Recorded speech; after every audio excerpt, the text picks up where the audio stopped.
get in big trouble if I forgot that. Okay, welcome everybody. It's really a pleasure to have the chance to introduce to you Dr. Robyn Gobin, uh, uh, who did academic training at University of Oregon, I think is correct. And if you have a chance to check out her website, it's really terrific. It lists all sorts of dissemination efforts, really good. You're going to get, I think, a sampling of the types of topics that are covered, but it looks like there's a number of broader topics that maybe we could invite you back for part two at some point. I am very much looking forward to this talk, and without further ado, the floor is yours, and we can get started. Fantastic. Well, thank you so much, Greg, for the warm welcome. I'm super excited to be here with all of you. I know that you're busy, so I appreciate you being willing to share your afternoon with me, an hour out of your afternoon with me. And I'm super excited to be talking about self-care, which is a topic that I came to partly through the challenges, the rigors of training as a clinical psychologist. So I look forward to sharing some of that journey with you. Let me see if I can share my screen. Yep, I do have permission, so I'll go ahead and share.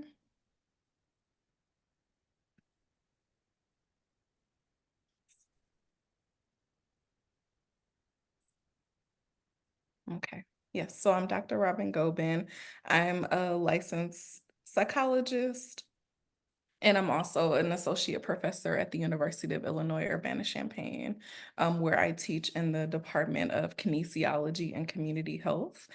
So I'm less kinesiology, more community health, which brings in my mental health background. And so I teach courses related to trauma, diversity, and resilience, which is my specialty within clinical science. And then I also teach general mental health and women's health courses in our department, and also run a lab where we focus on trauma recovery and mental health and promoting mental health within community health.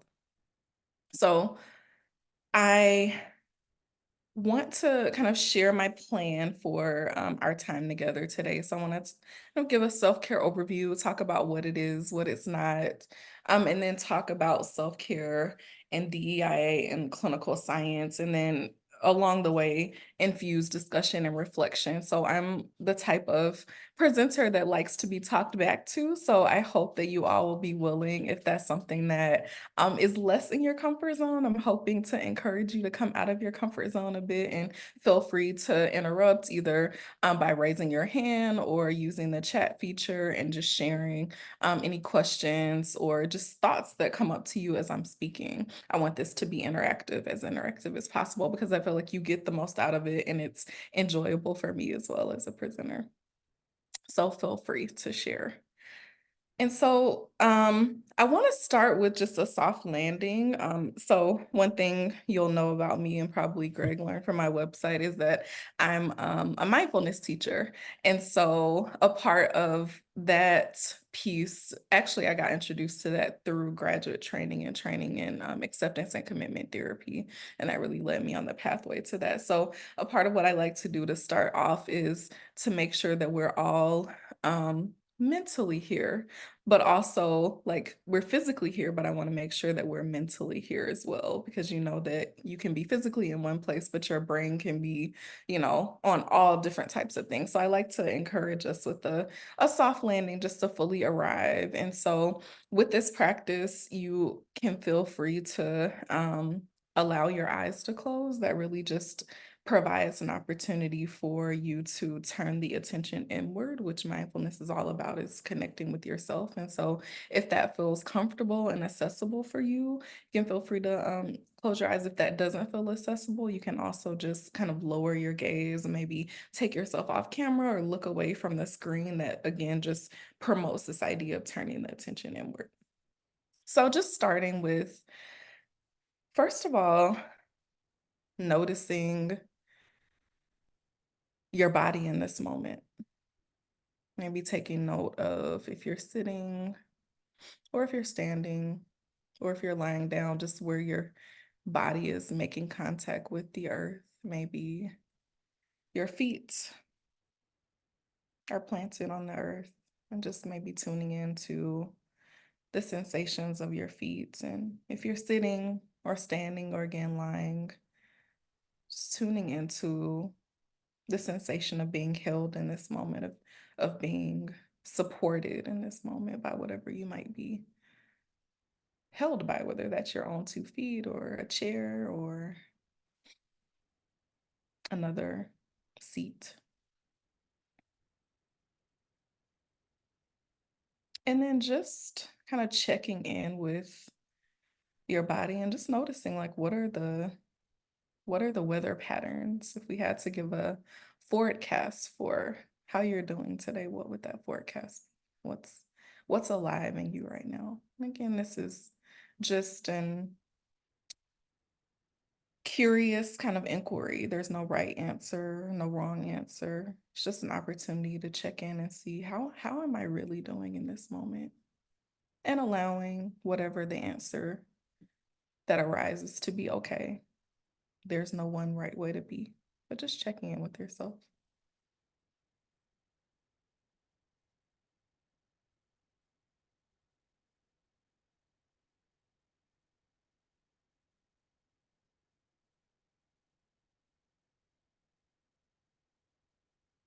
And then if you're feeling up for it, transitioning your attention to the breath and just simply tuning in to where it's easiest for you in this moment to feel that your body's breathing. Like, where do you notice that most easily?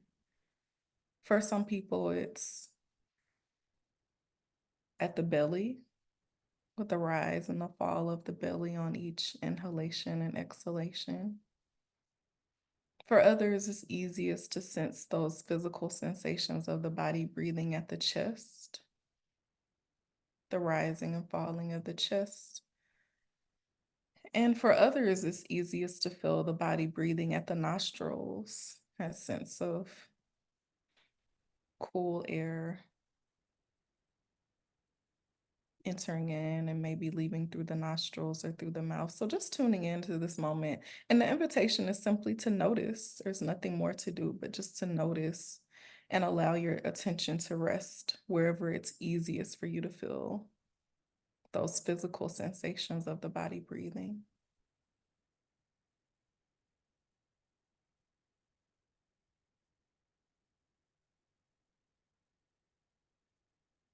Being a gentle witness to the miracle of the body breathing itself.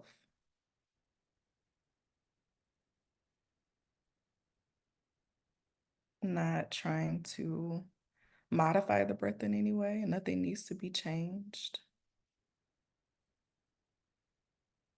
Allowing yourself to show up fully as you are in this moment.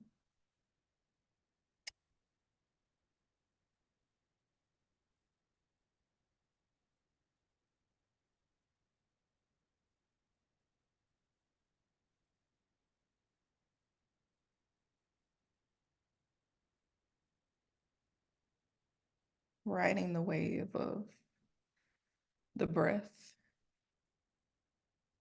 as it enters and leaves the body over and over again.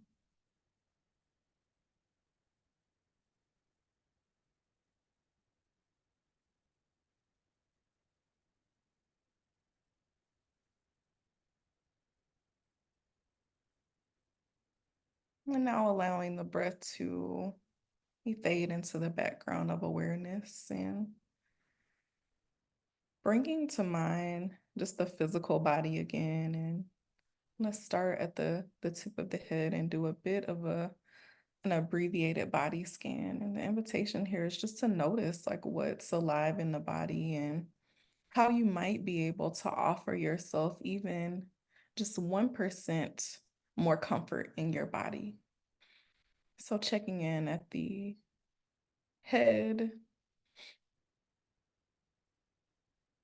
maybe noticing the felt sense of your forehead. Sometimes we scrunch our forehead when we're really concentrating or we're thinking really deeply. Is it possible to allow the forehead to become even softer than it is right now, that place in between the eyebrows?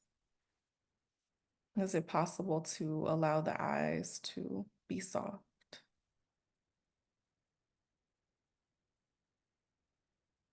Allowing the cheeks to be soft.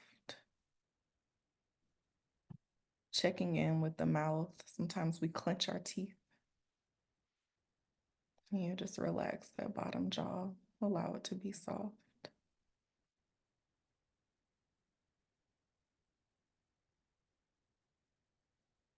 Allow the tongue to relax in the mouth. And checking in with the neck, allowing it to relax, dropping into the shoulders, noticing if there's any unnecessary tension there in the shoulders. Sometimes we hold tension there. Our shoulders can be approaching up to our ears, seeing if it's possible to just maybe offer a gentle shoulder roll and allowing the shoulders to just fall back and be soft and relaxed. Traveling down the arms, both arms at the same time, just checking in to see how you're holding your arms. Is there any, again, just 1% more relaxation you can offer your arms? So just relax, letting the muscles soften, letting go of any sense of kind of holding or bracing, knowing that there's nothing to do in this moment, nowhere else you need to be, but just here in this moment.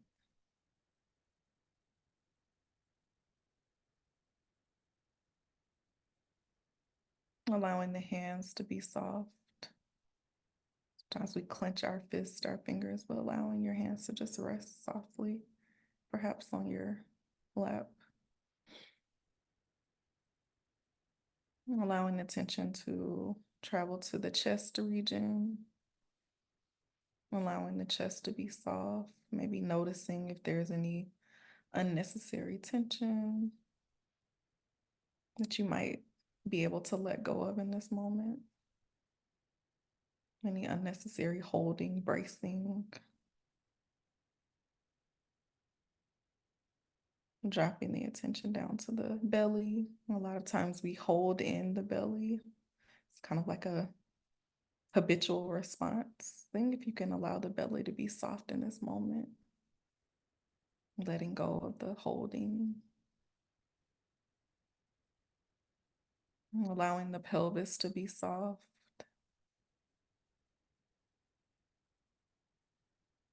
traveling down to the thighs, seeing if there's any sense of holding on or bracing at the thighs, and seeing if you can allow them to be even softer and relaxed.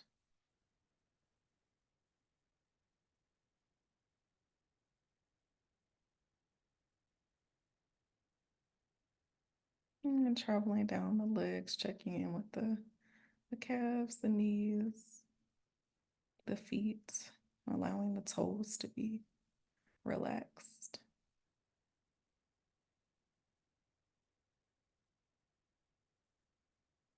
Fully being here and allowing the body to fully arrive in this moment just as it is.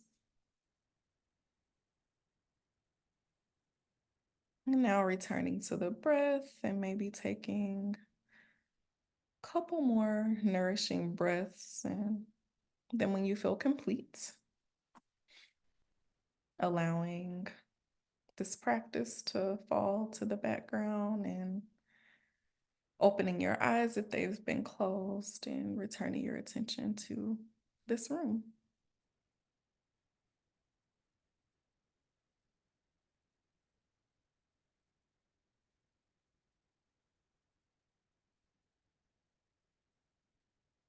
All right, so Any reactions? I'll just stop share really quick. I like to be in community and see your faces. So any reactions? I'm so sleepy now. Yes, that can be a reaction. Lindsay, to these practices. Yeah, because if you think about it, often, since maybe I know for me, elementary school, the ascribed time of closing your eyes is only at nighttime because we left nap time in elementary school, so we don't close our eyes during the day. So your brain and your body is like, oh, I'm closing my eyes. It's sleep time. All right, I feel relaxed. Yes. Body feels lighter though. Good. Any idea why I would, you know, uh, guide you through that type of a practice in a workshop on self-care? Let's talk about self-care. How might that be useful?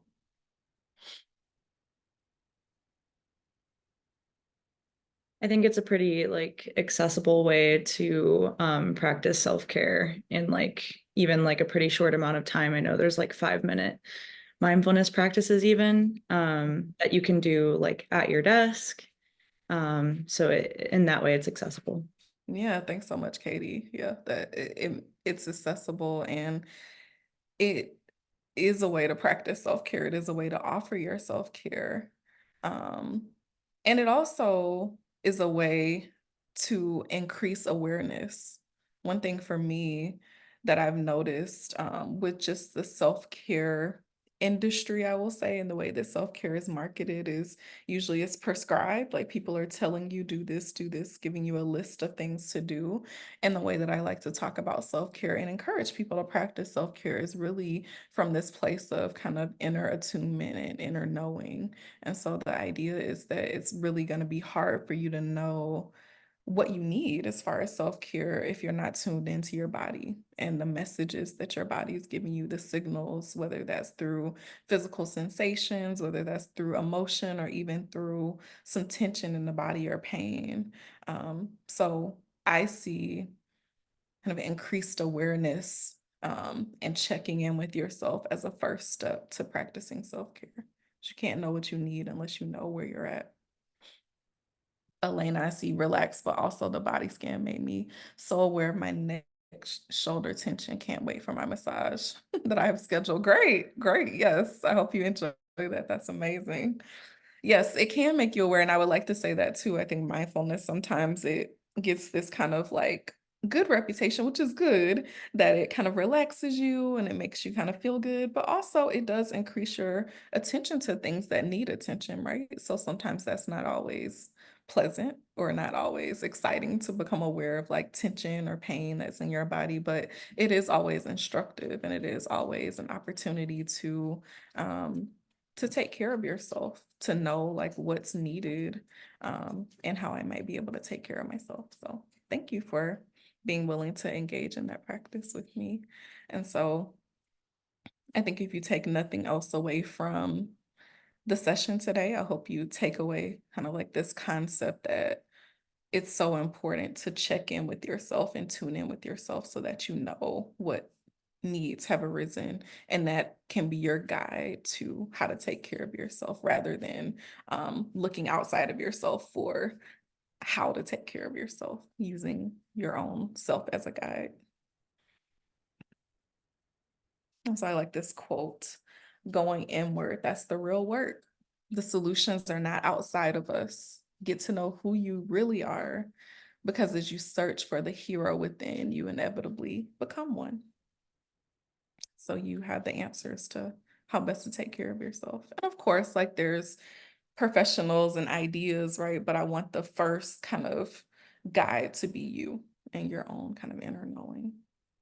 And so, of course, we know that there are several ways to go inward. We just practice mindfulness, or meditation, there's prayer, there's yoga, there's kind of limiting media consumption, because we know that kind of being in our phones and being kind of consumed in that, it sometimes desensitizes us to what's happening internally in our bodies. And so limiting that and really taking some time to tune in, and journaling can also be a really great way to go inward and really learn what you need in any given moment and how best to take care of yourself.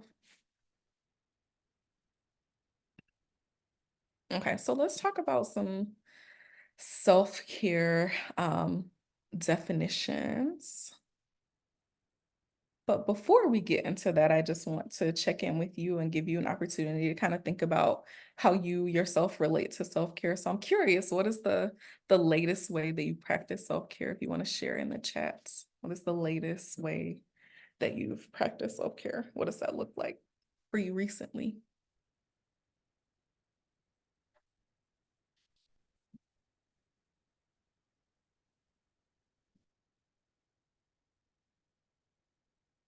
Exercise, going outside. Thank you.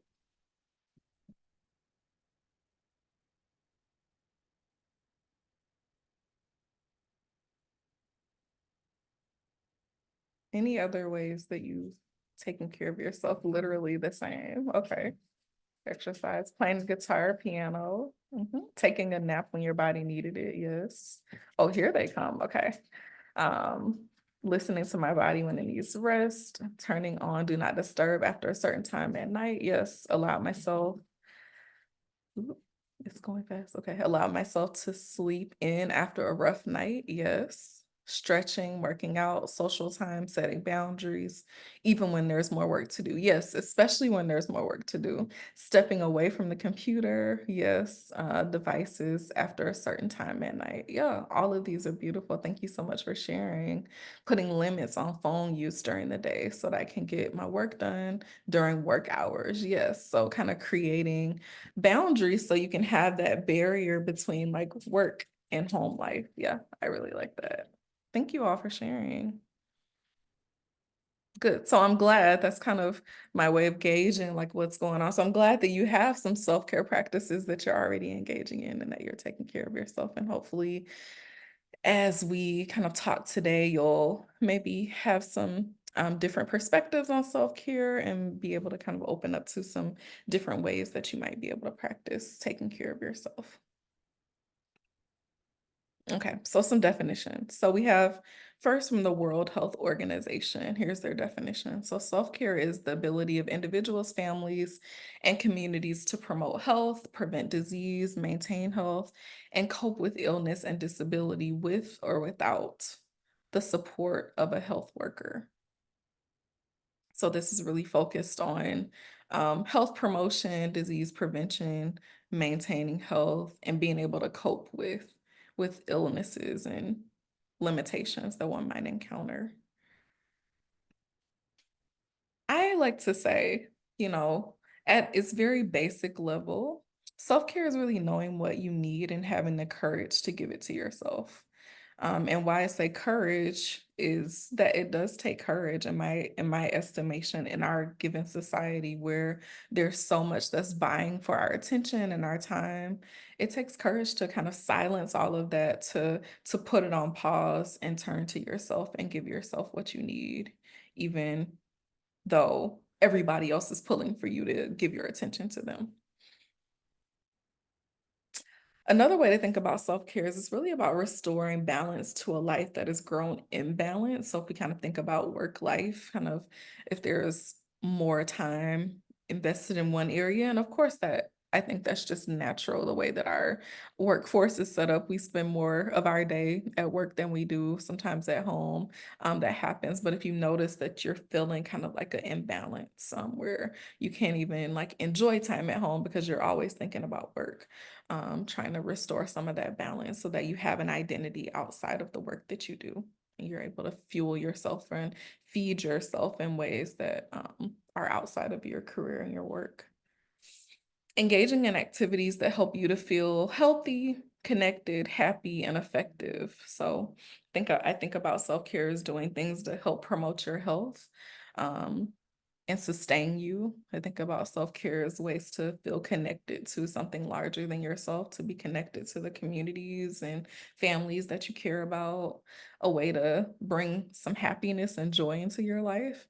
And also think about self-care as a way to do what works for you. So I'm really big about doing what is best for you in any given time. And also being aware that that can change depending on what demands you currently have on you, what challenges you're currently facing, and what your needs are in any given season of life.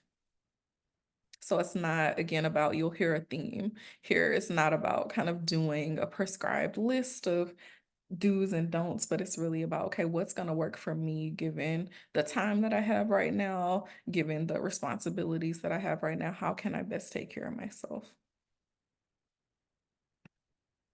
And then about cultivating joy and pleasant experiences in daily life. So this idea being like, I don't think that we were placed here just to like work all day and be stressed out and then die. Like, I hope that we will experience some joy throughout our lives and our times that we're here on this earth. And so that's a part of what self-care kind of opens up to us, this reminder that it's not always about the grind and about getting things done, but it's also like, what do I enjoy, and having some enjoyment and some excitement, and noticing the pleasant things that are happening all around us, opening our eyes to that, because often pleasant things are happening, but sometimes our attention is elsewhere.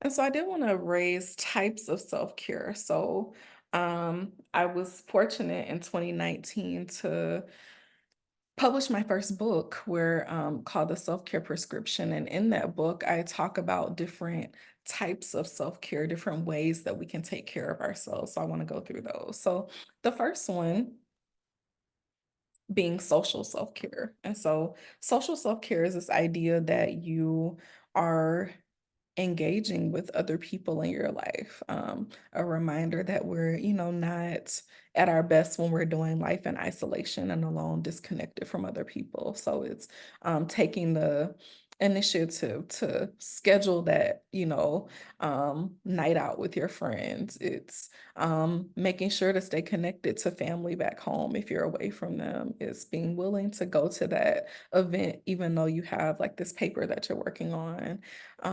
It's also being open to new connections as well. So nurturing the old relationships and friendships, but then also like connecting, being open to new people and new connections. Another part of social self-care too that I like to raise is play too, right? So being open to like play and creativity, and giving yourself those openings. Next is physical self-care. So this is probably what we're most familiar with, which is this idea of, eating foods that will fuel your body, that will sustain your body, engaging in movement, making sure that you give your muscles and parts of your body the kind of challenges that they need to remain strong and healthy. Um, a less, I think, frequent thing that we talk about when it comes to physical self-care is also sleep, right? So our bodies require sleep in order to recharge, refuel. And so sleep is an integral part of self-care. And so I know, being busy graduate students, sometimes sleep feels elusive. It feels like, well, I'll sleep when I graduate. I've even heard faculty say, I'll sleep when I die. And that's not sustainable, right? So we know that's not sustainable. And we also know that we just don't function at our best when we're just highly caffeinated, but we haven't given our bodies time to recharge. Like when we rest, we set ourselves up to function as effectively and as efficiently as we can. So that's an important piece of physical self-care. Then there's emotional self-care. This is really the idea of, you know, are you aware of your emotions and how you're feeling? Do you have language to put to that? Like if someone asks you how you're feeling, are you able to describe your emotions and your feelings? And then also, like, how do you respond to yourself in moments of emotional challenge? So when you're feeling sad, when you're feeling disappointed, when you encounter failure, for example, when that paper that you were super excited about gets rejected or gets a revise and resubmit that feels like it's too much to do. How do you respond to yourself in those moments? How do you show up for yourself? Are you a harsh critic with yourself, or are you able to show yourself kindness and compassion? So that's emotional self-care. Intellectual self-care. So this is about kind of recognizing that just like our bodies need exercise and movement to stay strong and stay healthy, also our brains need exercise to stay strong, to stay healthy, to be sharp problem solvers. So this is doing things like, giving your brains challenges, learning new things, which is no challenge for you because you're in school, you're doing that. You're constantly reading, constantly learning. But this becomes, I think, more of a priority maybe when you're not in school and maybe when you're kind of in kind of like the throes of just working day to day. Sometimes it can become monotonous, but making sure that you help your brain to stay sharp, because we know with aging, some of our faculties like our memory and other things start to decline. And so really giving your brain those challenges, whether it's a crossword puzzle, whether it's listening to a podcast on a topic that's new to you, or whether it's something like learning a different language or traveling, and engaging with people who are different. Yeah, I thought it was cool too. I like this idea as well, kind of thinking about all of these domains of ways that you can take care of yourself, because these are all critical areas of wellness. So next is vocational self-care, right? So this is relevant to you. So in your vocation, the work that you're doing, how do you take care of yourself while you're at work, right? So creating space for you to maybe take a lunch break, right? And actually eat. Um, Doing work that kind of uses your talents and your skills and your abilities. Vocational self-care also has to do with like when you find yourself, as a lot of Americans are these days, maybe sometimes in a job that pays the bills, but it's not their ultimate passion. How do you manage that dilemma if you find yourself in that type of a situation? That has to do with vocational self-care. And then really relevant to you all as well, vocational self-care has to do with creating that balance. And I've heard a lot of people say balance doesn't exist, like you can't create balance. And so some people have started to adopt the phrase of harmony. So how can you create more work-life harmony in your life so that it's not kind of like just one area is dominating? So that's a piece too. It's making sure that you have a balance there, or harmony there, I should say.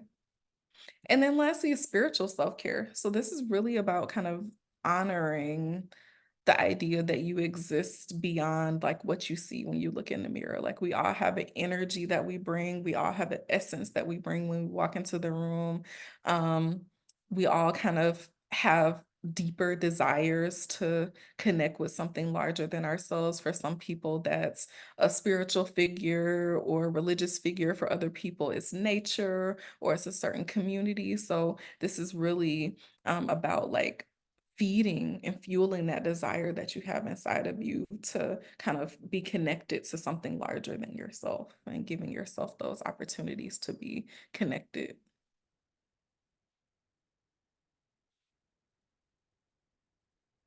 All right. So those are the 6 types of self-care. And of course, in my book, I go in much more detail, but I just wanted to kind of touch the highlights here.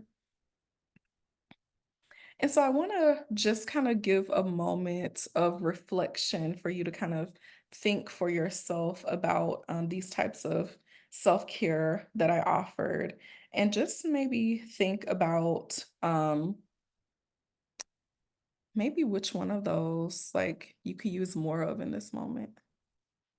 Which area? So I'll go back. Which area of self-care do you feel like, oh, like that really spoke to me, or I could use more of this? And maybe just jot it down if you feel comfortable sharing in the chat. But if not, jotting it down for yourself. This is more about, I hope that you have some things to take with you to help promote your self-care practice. So I'm seeing a lot of physical in the chat. That's good. Yeah, getting the body moving, more sleep, more fuel. Yes. Thanks for sharing. Okay. Emotional. Yeah. More emotional self-care, taking care of yourself emotionally. Yeah. And so wherever you find yourself, it's all good. We all are on the journey. Yes, sleep and physical. Yes. Okay. All right. So let's talk about like makes self-care easier or doable for you? Like, what makes self-care doable? Like, are there facilitators when you think about getting self-care in? Yeah, so I see a routine. So yes, making it a routine definitely makes it doable. Are there any other aspects or things that make self-care when you think about your schedule, you think about all you have going on? Okay, someone to hold me accountable. Yes, definitely. So being accountable to someone else, having time, yes, making the time, free time, support from others around you. So yeah, that accountability, yeah, that cheerleading maybe from the support system. Something that is not complicated or takes too much preparation, definitely. A work environment that values slash promotes self-care, yes.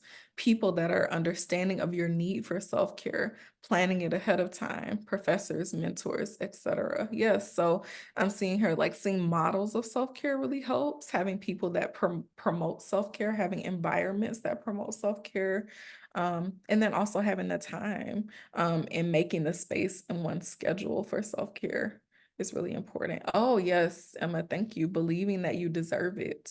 I talk about this sometimes when I do like self-care sessions, either in private practice or during coaching sessions. It's really important to believe that you deserve it. And some of us have, come from backgrounds, experiences, situations where it just wasn't accessible to us. I had the privilege of going to a retreat in Italy this past summer and connected with a Latin ex-woman who talked about like her childhood and growing up. Basically, her parents were all about paying the bills, right? It was paying the bills, it was doing whatever work that you needed to do to be able to take care of your family. And we had just practiced meditation and mindfulness, and she became tearful because she talked about just how like her parents have never had that experience and have never kind of given themselves permission to even have that experience, but because they haven't been able to see where that's even possible for them. So I think this is something kind of relevant to the idea of DEIA and self-care is it's like not everyone has the same access, and even just the demands that are placed on people as far as having to take care of family and care for family and having resources and access that's not equivalent everywhere. And so we have to keep that in mind when we're thinking about self-care. Yeah, so big, yeah. And I think also related to deserving too is for people who've been marginalized in our society, some of the messages that come with that of being like inferior to others or not being as deserving as or as good as others that can really get you into a mindset where you don't believe that you deserve self-care, where you do believe that you should just take whatever you're given and you shouldn't create space. And so that can be really hard if you have that mindset and that's kind of been ingrained in you through like lived experiences that you've had. It can be really hard to practice self-care. I get app notifications from Headspace and an emotion app that reminds me to meditate and think. Yeah, so that's definitely important too. Like when you have reminders that can really help you to practice self-care. Yes, great. Okay, let's go on to what gets in the way of self-care. What barriers exist when it comes to self-care, particularly for you, for your at in your life right now, being students. What gets in the way of practicing self-care?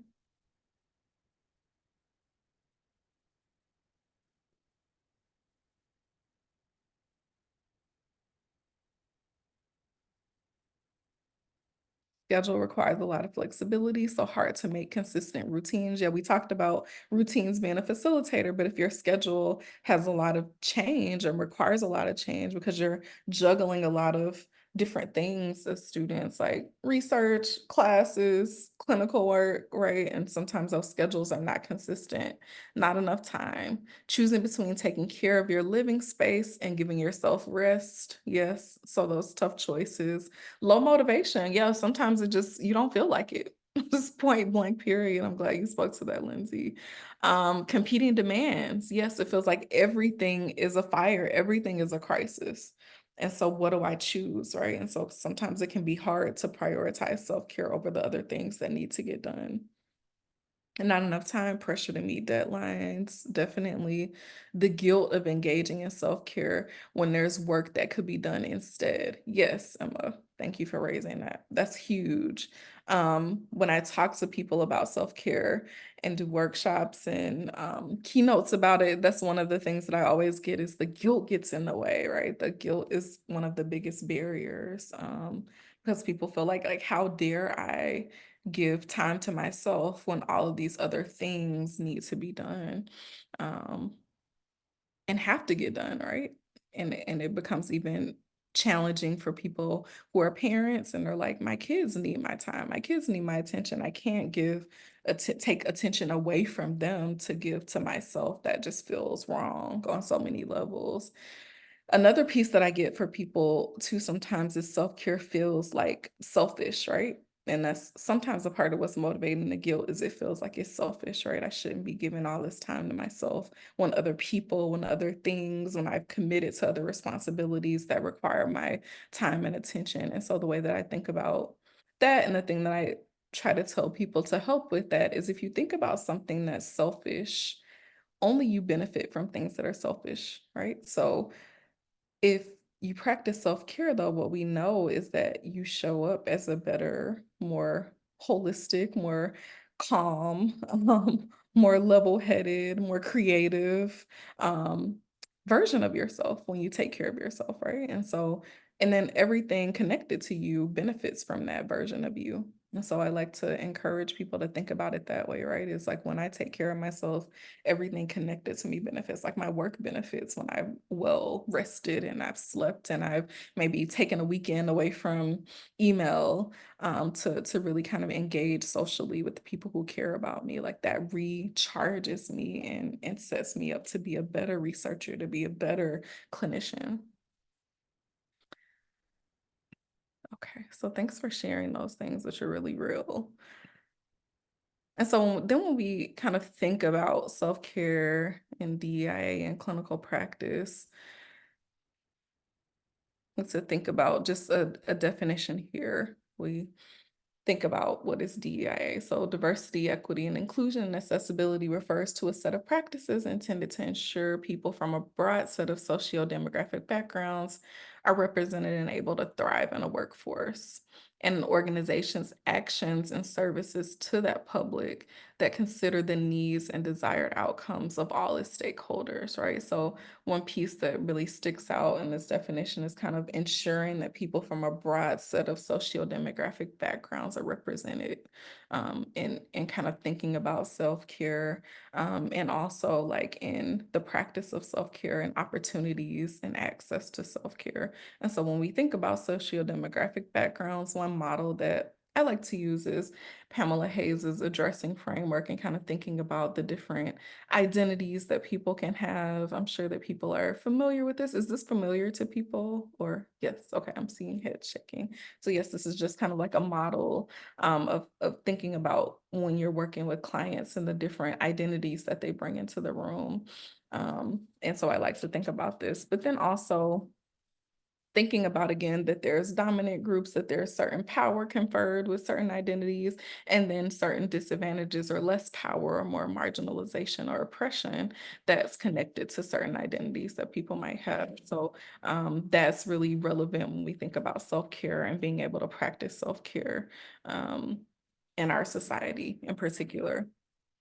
And then also wanting to raise the work of Kimberly Crenshaw and kind of thinking about intersectionality and how these different multiple forms of identities can kind of interact with each other or compound, and in some cases to create greater inequality or inequity or disadvantage for certain people when we're thinking about self-care.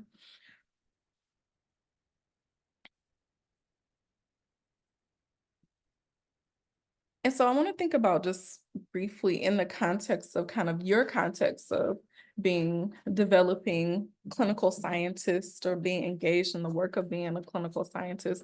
What are some of the unique challenges that you face when it comes to practicing self-care? So we talked about some of the barriers. What do you think as far as specifically in the context of clinical scientists? Like what are some of the challenges that come with trying to practice self-care in your roles as researchers, as providing therapy, it's being students in classes, maybe even being TAs. Like, are there unique challenges that you can think of related to practicing self-care and taking care of yourself, given the type of work that you have chosen to engage in and the career that you're pursuing?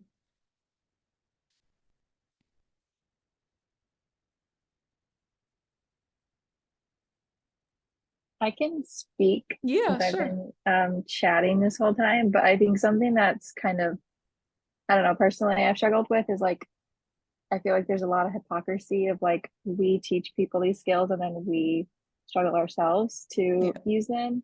So I think the guilt of that, like being a Yes. student, but then also trying to do it, but then we're not prioritizing it. So Yep. I think there's Mhm. like guilt with that.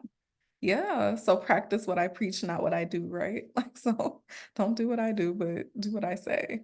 Yeah, and there, if you can feel kind of like fake, right? I'm telling my clients to do this, but I'm not doing it. And that can come with some guilt. Yeah. Other challenges that you feel like are unique to this context of clinical science? I'll jump in.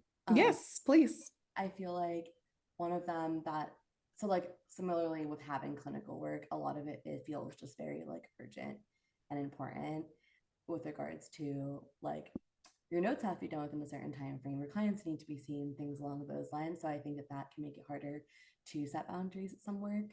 Um, and then less specific to clinical psych, but also like generally with PhDs, I think that like there's this tension with, okay, well, maybe I can like put aside this like research deadline to prioritize my clinical work, but then with your research deadlines, if like you could think about it as like self-care in some capacity to be trying to graduate within a certain timeline.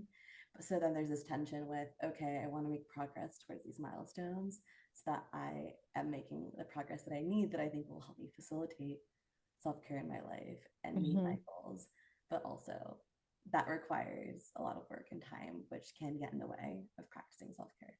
Yeah, there's again those competing demands of like what do I prioritize? I have research, I have clients, I have schoolwork. I also have this goal, like I'm in this program because I do one day want to graduate. I don't want to just like, stay here forever. I can't stay here forever. And so yeah, those pieces can be hard to balance. I see in the chat, um, and the responsibility too of having to show up 100% for clients, even when you may not be in the best space mentally or emotionally, 100%. Building on what Elena and Kiera, I think it's Kiera, tell me if I said that wrong, said tension between research and clinical priorities, not being able to give either 100%. Yeah, so feeling like, how do I give 100% to all of these different things that are like vying for my time? Yeah, I think that's really, really really important to think about, and it can be hard to think about, okay, how do I give 100% of myself? And I think the recognition being that sometimes we can't give 100% to everything, and we have to kind of find where are the places in my life that are just going to have to give, like where are the places where I'm not going to be able to do it all. I think we have to reckon with that, because society, right, and culture tells us that you can do it all, and you just have to hustle harder, and you just have to grind harder, and you just have to like sleep less, right, and you just have to have more caffeine, and do all these things. And it's like, well, we have to accept our limitations, right, as humans, that we can't have it all and we can't do it all. And so we have to kind of find places where certain things are gonna have to kind of take a back seat at certain points, and we're gonna have to learn how to like juggle all of these things that are asking for our time and our attention. So I love this quote from Maya Angelou: my mission in life is not merely to survive, but to thrive, and to do so with some passion, some compassion, some humor, and some style. So again, this idea that we're not just made to be workhorses, right? Like, even though maybe grad school would make us feel different or try to convince us different, but we want to have some passion in life, some compassion, some humor, some style, and self-care is definitely a gateway to allowing that to happen for us.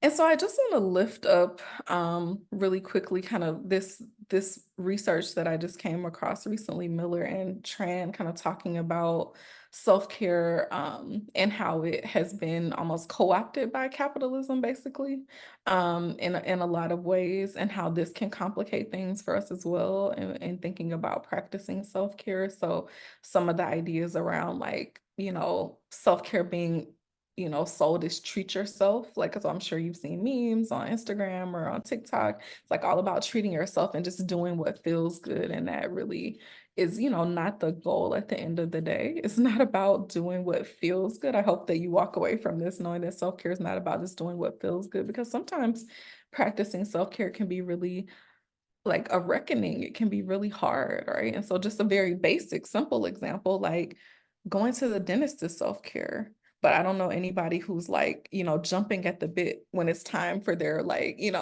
dental cleaning. Like that's not most people's idea of the best way to spend their day is going to the dentist, but it's self-care, right? So self-care is not always fun and exciting, but again, it's doing what needs to be done for you to maintain your health and your overall wellness.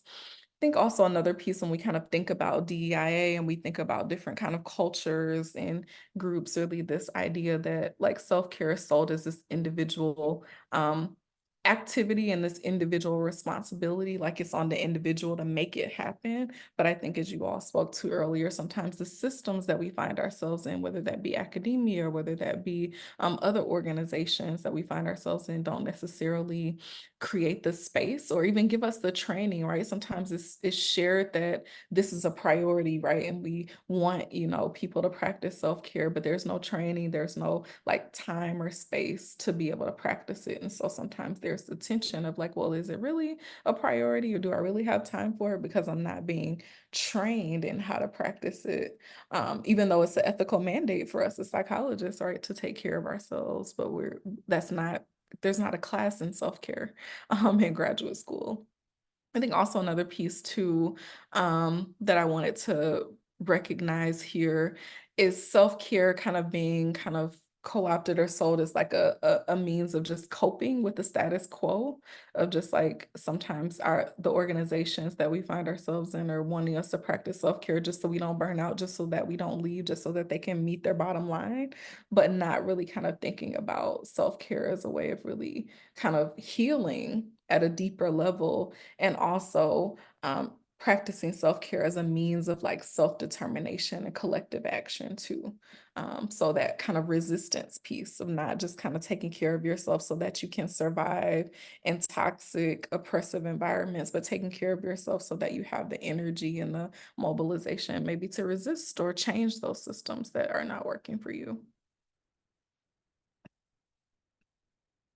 Okay, so I want to, of course, I was joking with Greg when I got on here that I thought I was going to have enough material, but I have too much material now, so I want to jump to the end. Let me just stop sharing and jump to the end where I want to just talk about, okay, how do we kind of make self-care a reality? Like what does that look like, and leave you with some kind of practical tips with regard to self-care. Yeah, Elaine, I'm glad that, yeah, it's a really excellent paper, and kind of just thinking about how in our society a lot of things get co-opted by capitalism, and self-care is definitely one of those things, and how we can really try to decolonize our self-care practice by kind of remembering that the goal of practicing self-care is not so that you can be more productive.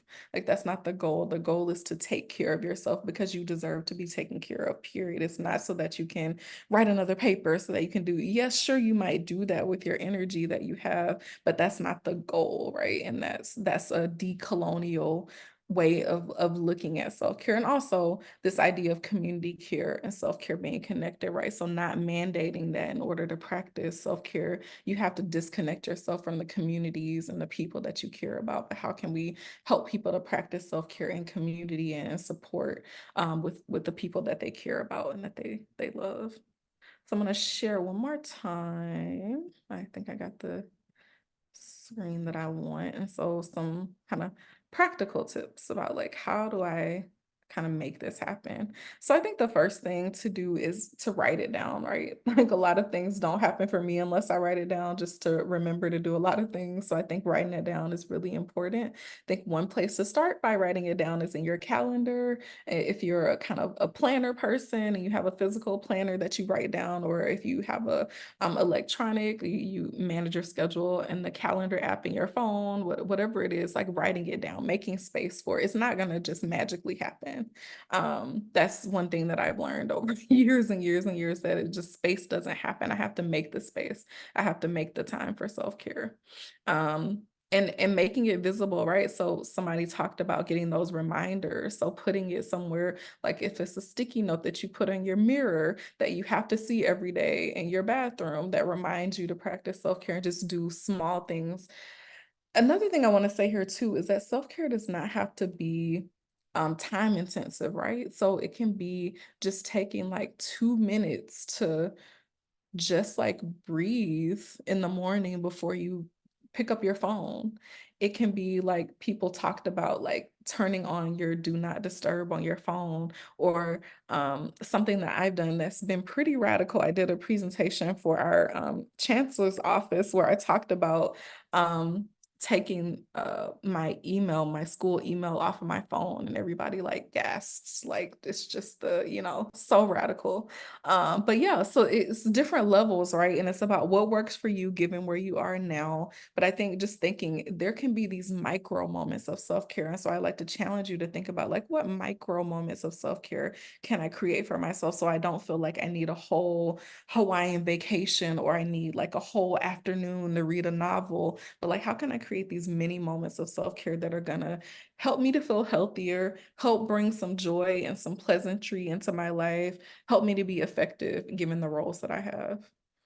So this is this idea of planting seeds daily and kind of thinking about self-care. Is the more you invest in yourself, you might not kind of see it immediately when you like breathe for maybe 2 minutes in the morning, but doing that consistently over time helps to build a muscle. Kind of the exercise example, right? Like the first time you go to the gym, if you want to build leg muscles, it's not going to happen immediately, but if you consistently do it on a regular basis, you will start to see those muscles develop. And so you'll start to see different ways of thinking about self-care and start to see the benefits for yourself. I think another thing that's so important is checking in with yourself and with your community. Like, what are my needs? What are our needs? How can we practice self-care? And also, like, what's working for me in my self-care practice and what's not working for me, right? Because sometimes it's trial and error. It's like, okay, I'm going to try this new way of practicing self-care, but you want to check in to make sure, like, am I getting the benefit that I hope? But also, am I having realistic expectations about what I'm going to get from this self-care? But then if it's not working for you in some way, like the schedule is off or it's just taking too much time, then really going back to the drawing board, right? And thinking about, okay, what do I want to try next? Renewing your commitment daily, right? So fall off the wagon, get back on. You're not going to be perfect. Nobody, is looking for perfection when it comes to practicing self-care. So remembering that. And then incorporating accountability, as you all talked about, and thinking creative ways about what accountability can look like for you. Like, can there be a group chat? Can there be a walking group? Can there be a open invitation that, people are going to do something together that's self-care related monthly, right? To just kind of encourage each other and hold each other accountable in this regard, right? Okay, so I know my time is up, so I want to be respectful. And I think my last slide is, yes, resources. So I mentioned that I wrote a self-care book. So first one here is a self-care prescription. It's broken down into each of the 6 areas of self-care. And the great thing about the book is you don't have to read it from start to finish. You can like start in whatever area of self-care you want. It's full of different practical ways of practicing self-care that you can try on for yourself and see how they fit for you and how they work for you. And of course, modify them for yourself. And then there's a self-care prescription journal that is a way for you to also kind of, again, going back to that idea of knowing where you're at so that you can inform your self-care practice. So all of these are available on Amazon or wherever you get your books. And thank you all so much for sharing. That went by fast. It always goes by fast when I'm having fun and talking about a topic that I'm passionate about. So I thank you for your time and your attention. Yeah, and I hope you've learned something today that can help support you in your self-care practice. Thank you. Thank you Thank for you. a terrific presentation and all the Thank practical examples that we should all Yes. try. It's awesome. Well, thank you all so much. I wish you